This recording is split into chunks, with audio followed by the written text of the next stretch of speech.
No alto de uma folha de papel, escrevam a data do meu nascimento e o dia em que subi ao trono. No fim, quando faleci. Deixem todo o intervalo em branco, para o que ditar o futuro. Ele que conte o que fiz, as intenções que sempre me dominaram e as cruéis injustiças que tive de suportar em silêncio, sem poder jamais defender-me.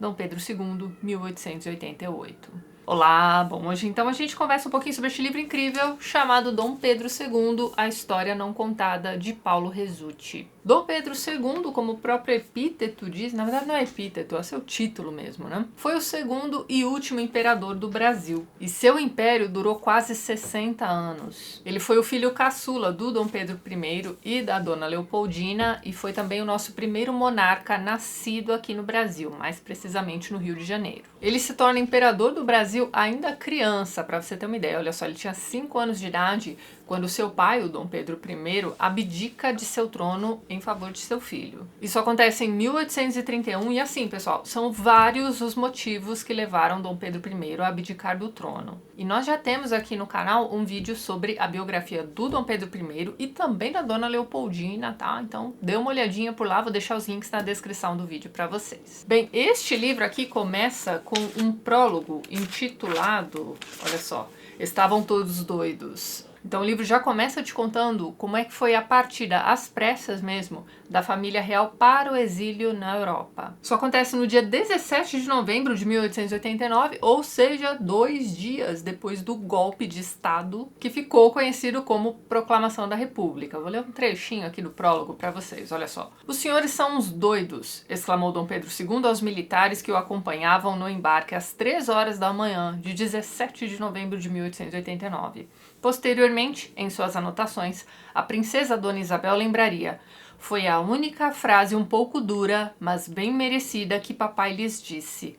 Se os senhores têm alguma lealdade, não deixem de repetir o que meu pai lhes declarou, que só embarcaria nesta ocasião para evitar um conflito. Disse a princesa imperial ao tenente-coronel João Nepomuceno de Medeiros Mallet, enquanto ajudava o ex-imperador a entrar na lancha.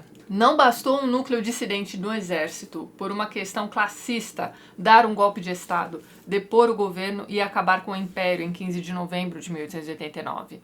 Era necessário urgência na retirada da família imperial do Brasil, mesmo que a dignidade deles sofresse com isso. O que havia sido combinado anteriormente, que a partida do ex-imperador e da família se daria por volta das 15 horas do dia 17, foi mudado abruptamente. Todos foram obrigados a sair de madrugada da cidade, por isso a zanga de Dom Pedro II.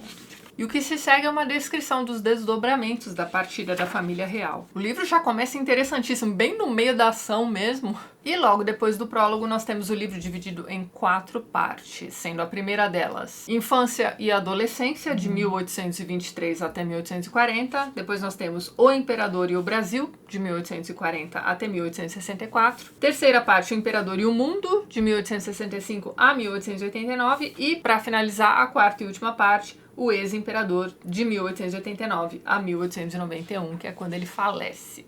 E bem, se você já leu alguma das biografias anteriores escritas pelo Paulo Resutti, você já sabe o que vai encontrar aqui. Então aqui você tem um texto claro, muito bem construído, que proporciona uma leitura fluida. O Paulo Resutti é um grande contador de histórias, é assim, história com H maiúsculo mesmo. E Dom Pedro II é, sem dúvida nenhuma, uma das figuras mais interessantes que o nosso país já teve. Além de grande monarca, né, reconhecido internacionalmente, ele era um grande erudito, ele era um polímata, propriamente dito. Então ele nasce em 1825 e é o único filho do sexo masculino, né, de Dom Pedro I e Dona Leopoldina, que vai vingar. Os demais meninos que eles tiveram não sobreviveram à infância. Inclusive, sua mãe morre um ano depois, né, em 1826, em decorrência de um parto mal sucedido também. Então, da mãe mesmo, ele só soube o que lhe contaram. E ele puxa da própria mãe mesmo a erudição, né, a sede de saber. E do pai, com quem ele muito pouco conviveu também, só lembrando que em 1831 o pai volta para Portugal, né? Depois de abdicar.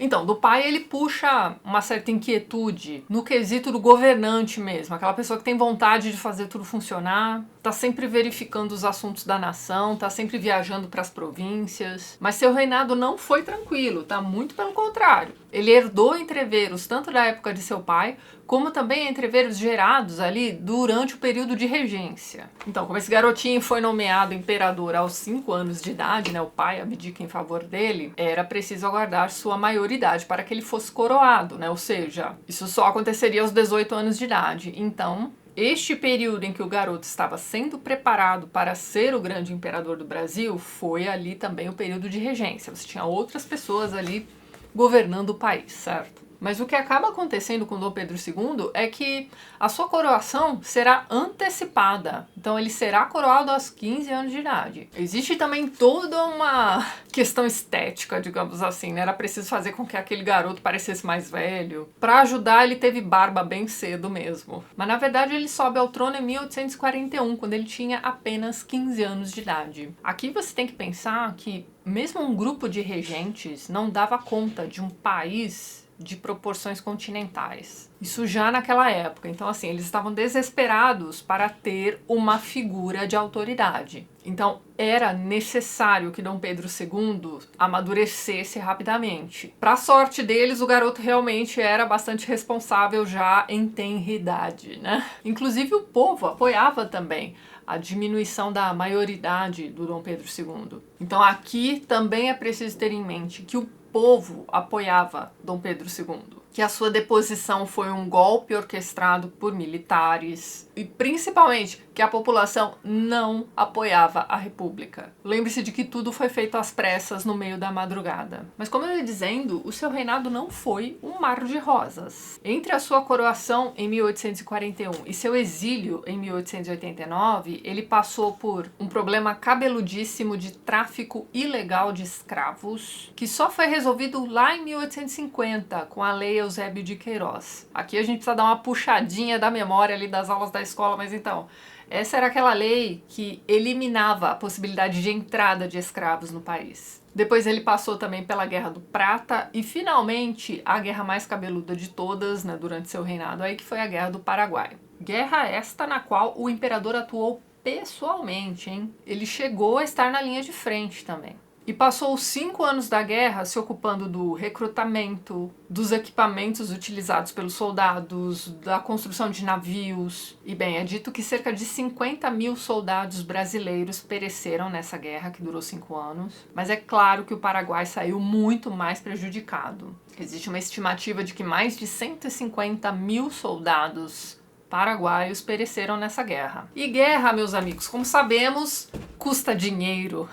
O Brasil saiu dessa história toda bem endividado. E é dito que esta guerra também marcou o início da decadência da monarquia. Mas tá, afora os entreveros, né, o Dom Pedro II, como filho de Dom Pedro I e de Dona Leopoldina, já nasce predestinado. Aqui a gente precisa parar para se lembrar de que o nascimento de um herdeiro de um império não é qualquer coisa. Pensa só, aquele bebezinho já nasce futuro imperador. Ele é um escolhido por Deus, ele já nasce ungido, praticamente. E bem, como era costume naquela época, ele se casa por procuração com uma princesa italiana. E veja bem, por conta da má fama, né, galante de seu pai, ele teve sim bastante dificuldade de encontrar aí uma pretendente. Aliás, pretendente não, ele precisava realmente se casar, né? Fazia tudo plano ali daquela coisa de mostrar a maturidade do garoto. Sem contar que quanto antes você começasse aí a planejar o seu herdeiro, melhor, né? Pois então. Ele recebe um retrato de Dona Teresa Cristina e era um retrato realmente muito bonito. Então ele meio que se apaixona, dá o ok,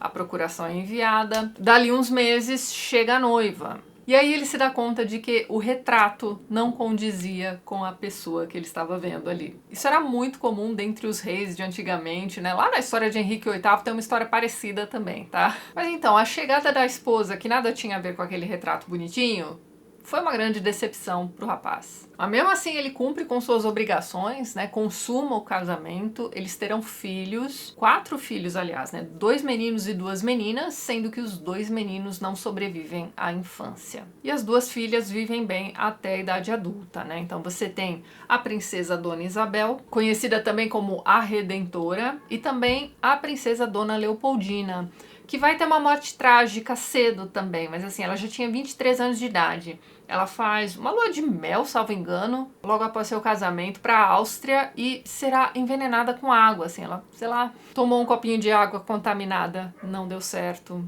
Infelizmente ela falece bem jovenzinha mesmo. Então só sobra Princesa Isabel. Mas você vê, dadas as circunstâncias, o Dom Pedro II teve sim uma vida familiar relativamente tranquila, viveu aí um casamento também tranquilo. E quando ela falece já idosa, né, ele vai dizer isso aqui, ó. Não sei como escrevo. Morreu haverá meia hora a imperatriz, essa santa. Ninguém imagina a minha aflição. Somente choro a felicidade perdida de 46 anos. Nada mais posso dizer. Custa-me escrever, mas preciso não sucumbir. Não sei o que farei agora. Só o estudo me consolará de minha dor. Custa-me a crer. Sempre desejei precedê-la na morte. Abriu-se na minha vida um vácuo que não sei como preencher. Que me tarda abraçar minha filha, se pudesse desafogar minha dor. Nada pode exprimir quanto perdi. Que noite vou passar. Dizem que o tempo tudo desfaz, mas poderei viver tempo igual ao da minha felicidade?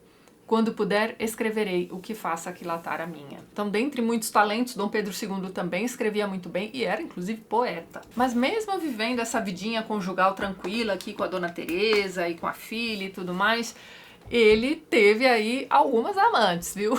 Ele não era tão da pá virada quanto seu pai, mas também aprontou das suas, né? Lendo aqui essa biografia, fica mais ou menos claro pra gente que a ligação que ele tinha com essas amantes era, em primeiro lugar, uma ligação intelectual, mas que ele dava suas puladas de cerca também, ninguém discute. Uma delas, inclusive, chegou a ser tutora de suas filhas. E tem um momento aqui em que a princesinha Isabel vai escrever um bilhetinho para a mãe perguntando por que o pai pisa nos pés da tutora durante suas aulas. Aparentemente ele era um pai muito zeloso que às vezes participava, né? Assistia também às aulas das filhas, veja bem. E dava-lhe, né, uns pisõezinhos aí nos pés da tutora. Vai explicar isso para uma criança, não é mesmo? Dom Pedro II também foi um grande patrono das artes e das ciências, né? Ele era um leitor ávido, foi amigo de Victor Hugo, ouvinte de música clássica erudita também, e ele foi amigo do Wagner, e se interessava profundamente por filosofia, geografia, medicina, pintura, teatro, música, poesia, tradução também. É dito que ele pelo menos chega a começar a traduzir As Mil e Uma Noites e também a Bíblia Sagrada, dentre diversas outras traduções que ele fez também. Ele também era um grande conhecedor de línguas. Ele falava, sei lá, umas 30 línguas, né? Uns 30 idiomas diferentes. E ele, inclusive, fez o primeiro glossário tupi. Fora isso, ele era membro da Royal Society, cavaleiro da Ordem da Jarreteira, grão-mestre de não sei quantas ordens por aí. Gente, se você quer a biografia de um verdadeiro polímata brasileiro, ó, leia uma biografia de Dom Pedro II.